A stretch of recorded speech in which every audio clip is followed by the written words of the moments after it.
Power ni usay la-parwa banaya khamoshi ni usay khatarnak. Everyone believed Ayan Malik was untouchable. In the city of glass towers and silent crimes, his name carried weight, spoken carefully, never loudly. He owned businesses that rose overnight and buried scandals before dawn.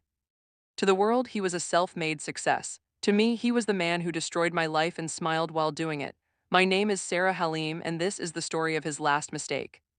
I met Ion when I was 23, fresh out of university, desperate to prove myself. He was a guest speaker at a business seminar, confident, charming, and dangerously persuasive. When he offered me a job at his company, it felt like destiny. I didn't know destiny sometimes comes wearing a mask. At first, everything was perfect. Promotions came fast, praise came easily, and my parents finally looked at me with pride. But slowly, the air changed. Ion's compliments turned into control, his guidance into pressure.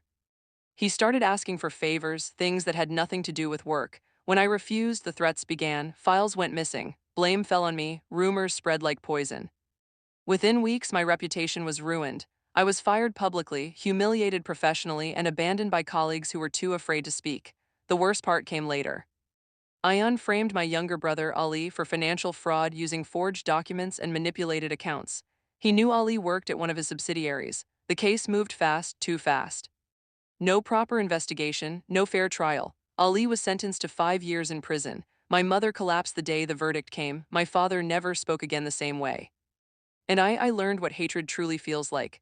Ayan thought he had won, he was wrong. Revenge is not loud, it does not scream, it waits. I spent 2 years rebuilding myself in silence. I changed cities, changed my name, and changed my life. I studied cyber forensics, financial auditing, and corporate law. I worked small jobs by day and researched by night. Every move Ion made, every company he touched, every hidden account became my lesson. I discovered something interesting: powerful men grow careless. They believe fear is permanent.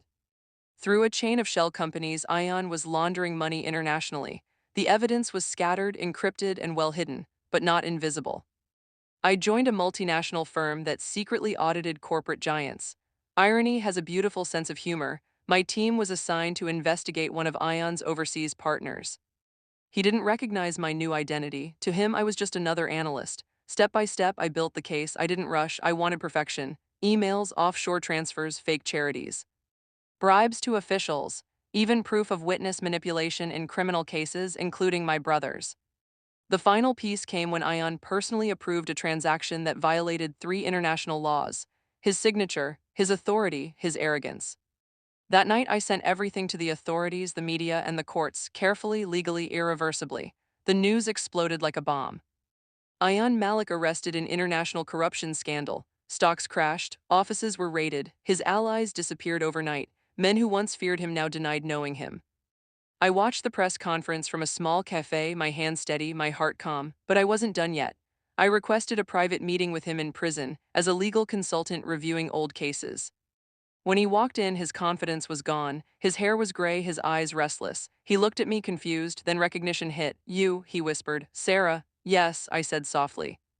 "It's been a long time. You did this," his voice shook. "After everything, you destroy me?" I leaned forward. "No, Ion, I didn't destroy you. I just removed the lies protecting you." He laughed bitterly. "You think this will save your brother?" I slid a file across the table. Ali Halim case review approved, charges dismissed. Immediate release. His face drained of color. "That," I continued, "is your last mistake. You should have stopped when you ruined my career. You should have stopped when you broke my family. But you crossed the line when you touched my brother." Guards stood by the door. Time was up. As I walked away, Ion screamed my name, but power had finally left his voice. Ali came home 3 weeks later. My mother cried until she couldn't breathe. My father hugged us both, silent tears soaking our shoulders. For the first time in years, our house felt alive again. Ayan Malik was sentenced to life imprisonment without parole. People still ask me if revenge brought me peace. The truth, justice did. And as for Ayan, his empire didn't fall because of fate or bad luck. It fell because of his last mistake.